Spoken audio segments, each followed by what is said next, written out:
This is Holly with speed at the top of a hill. Okay, for our first step of the 5-step process, it's a little drawing of our hill. So this is the first hill, like the descent, which has a height of 0.3 meters.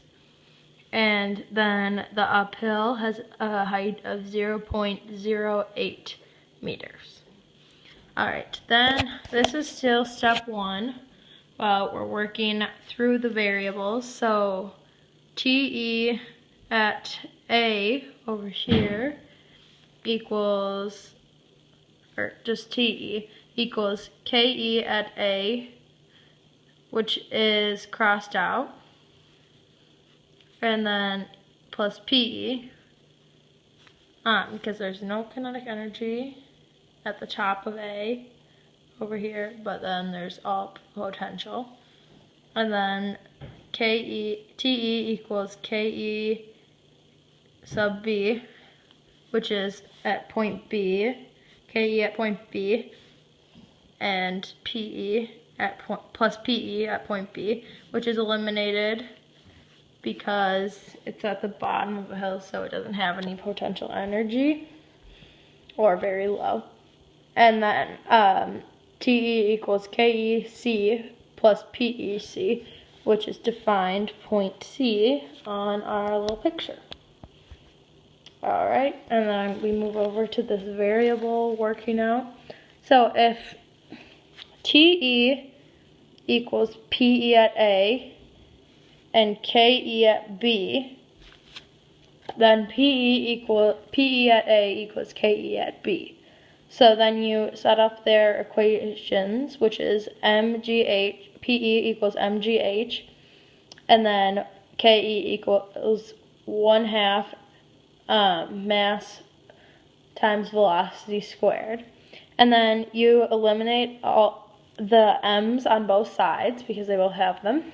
And then move down here and you see what you have left, which is GH both sub A equals 1/2 v squared, and that is velocity b. So then you can plug in the numbers for this one for G and H, which is 9.8 and 30, and then you move this over, so VB equals square root of 2GH, and then that is with the numbers over here. And then you multiply 2 times 9.8 meters per second times 30 meters equals 588.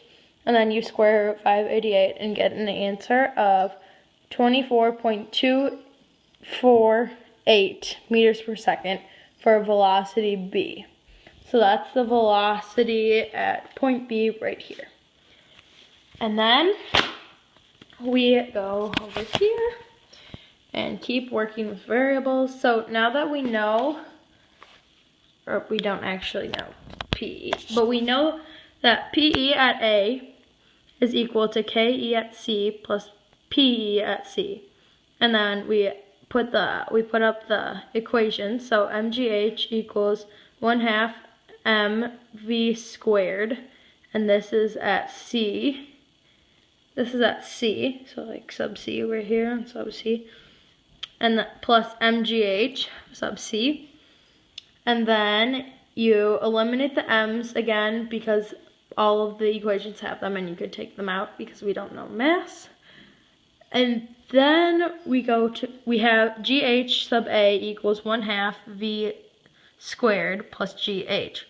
So to isolate the velocity, which is what we want, you subtract GH sub C over here from this side, and then you have to do the same to this side. So you have GH sub C minus GH sub A minus GH sub C equals 1/2 v squared. And then to get the v by itself, you move this over, and you get v sub c equals square root of 2 parentheses GH sub A minus GH sub C. All right, and then that is the equation, so that's actually step 3, but we're gonna hop back to step 2 to find this.